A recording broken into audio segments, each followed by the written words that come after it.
Hey guys, what's going on? This is Andrew with LiveSportsTalk. This morning I'm here with Rich Dubroff, the Orioles correspondent for CSN Baltimore.com. Rich, I'd just like to say thanks for being here this morning. Oh, thanks very much for having me, Andrew. Alright, well let's get right to it. First question. The Washington Nationals have talked about putting an innings limit of 161 innings on Steven Strasburg. Strasburg says they will have to rip the ball out of his hands. Do you think the Nationals will go through with this and limit Strasburg's innings?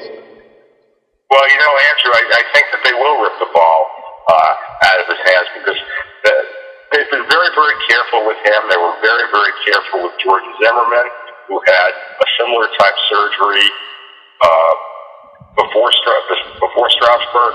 They've seen all kinds of studies that show that an innings limit is smart baseball and smart development, and I think that they will do that. I mean, even though it's going to be very, very tempting to let Strasburg pitch on, what if they got to the NL Championship Series or the World Series, and then Strasburg pitched and then hurt himself?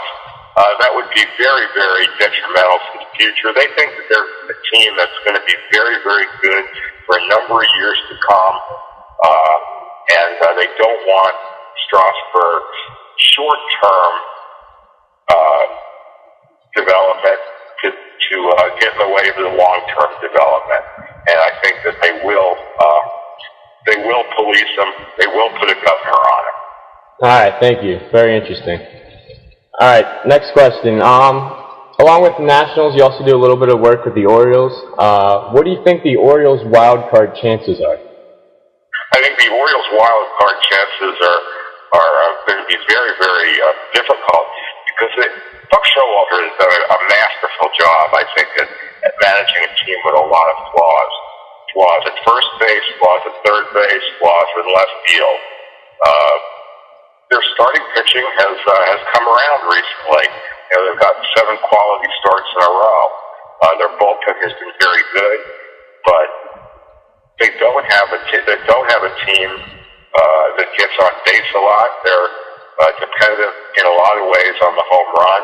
So I think that deeper teams with better pitching, maybe Tampa Bay and the Angels, and maybe even the Red Sox, are going to be very, very difficult competitors. And another team that people aren't talking about, the Orioles are going to be playing them this weekend, is the Oakland A's. Mm-hmm.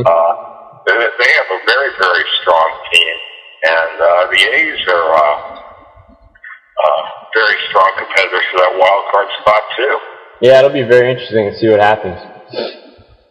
All right, as we approach the trade deadline, do you expect the Orioles or even the Nationals to make any big moves? Well, I don't expect the Nationals to make very many big moves. The problem with the trade deadline right now is there's so many teams, as we just talked about, Andrew, that have realistic playoff aspirations, especially in the American League. Mm-hmm.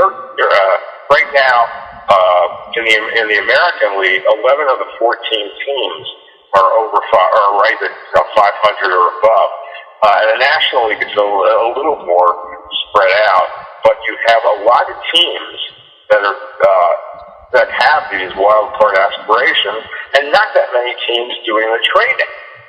So, the only teams in the American League, realistically, right now that seem to be out of it are Kansas City, Minnesota, and Seattle, and some of them have been already making moves.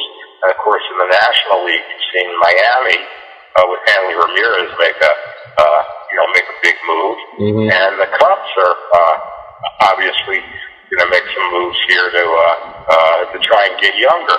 But you have all these teams who are jockeying to get a very, very few marquee players. So it's going to be very difficult. I expect the Orioles are going to make a move or two, or maybe even 3. Okay. Between now and next Tuesday. All right. Well, Rich, I'd just like to say thank you for being here with us this morning, and we wish you the best of luck. Okay. Well, thanks very much for having me on, Andrew. All right. No problem.